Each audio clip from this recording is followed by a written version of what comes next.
గణకరంజని దుర్గణిత పాఠం.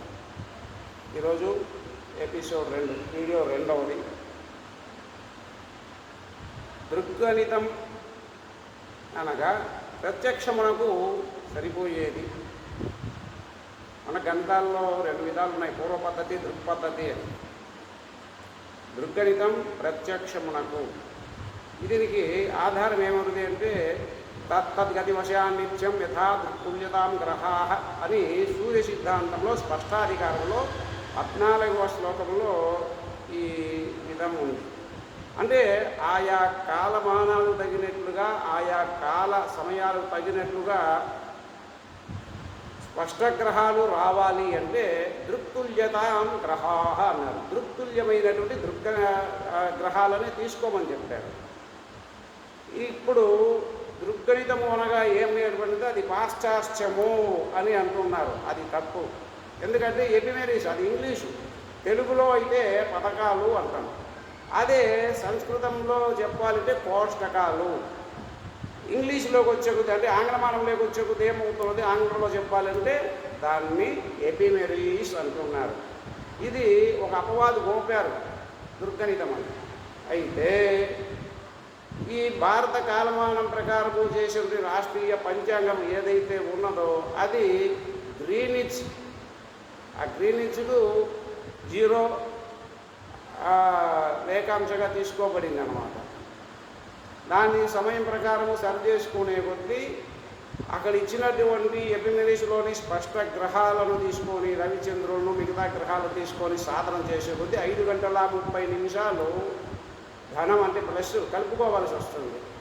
అదే మనము చేసేటటువంటి దృగ్గణితం వలన అటువంటి 5 గంటల 30 నిమిషాలు కలుపుకోవాల్సిన అవసరము లేదు. ఇక్కడ ఉదాహరణకు నేను కడప ప్రాంతంలో చేస్తాను అంటే మా ఊరికి నేను తీసుకుంటాను, ఒకరు విజయవాడకు తీసుకుంటారు, లేదా విజయవాడ అవతల ఉండేవారు తీసుకోవచ్చు, మళ్ళీ లేకంటే గుంటూరు తీసుకోవచ్చు, ఎక్కడి నుంచైనా హైదరాబాద్ నుంచి తీసుకోవచ్చు. ఆ హైదరాబాదులో ఉన్నారు కానీ ఏ ప్రాంతం వారు ఉన్నా వారి యొక్క ఆ ప్రాంతాన్ని తూర్పు రేఖ ఏదైతే ఉన్నదో దానిని కల్పిత కాలమానమైనటువంటిది. ఇప్పుడు ఈ కల్పిత కాలమానం అదే ఐఎస్టీ అంటారు, LMT local mean time, GMT greenish mean time. అది ఒకటి. మనకు ఎల్ఎంటీ అంటే లోకల్ మీన్ టైం. ఈ లోకల్ మీన్ టయానికి మేము ఆ సూర్యోదయ సూర్యాస్తమయాలు ఇస్తుంటాము, లగ్నాంత కాలాలు ఇస్తుంటాం.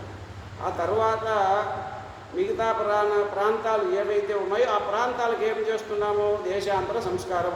ఈ సూర్యోదయానికి ఆ సూర్యోదయానికి ఉదాహరణకు కడప సూర్యోదయము ఎన్ని గంటలకు ఉంది, విజయవాడ సూర్యోదయం ఎన్ని గంటలకు ఉంది, చెన్నై ఎన్ని గంటలకు సూర్యోదయం అవుతుంది. ఈ సూర్యోదయ వ్యత్యాసం ఏదైతే ఉందో అదే దాని ఉదాహరణకు మనం తీసుకుంటే దగ్గర శ్రీకాకుళానికి కడపకు 16 నిమిషాల నుంచి 18 నిమిషాలు తేడా వస్తుంది సూర్యోదయం. అక్కడ ముందైతుంది, ఇక్కడ లేట్ అవుతుంది.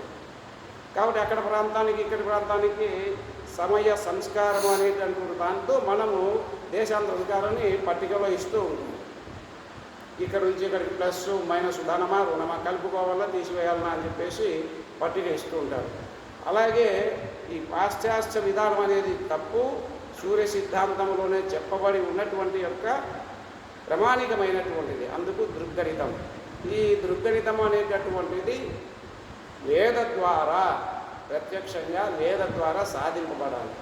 మేము మా గురువుగారు నేను దృక్కు సాధించాలా అనుకున్నప్పటికీ ఆయన బీజగణితం పెట్టద్దు, సూత్రగణితం పెట్టన్నారు.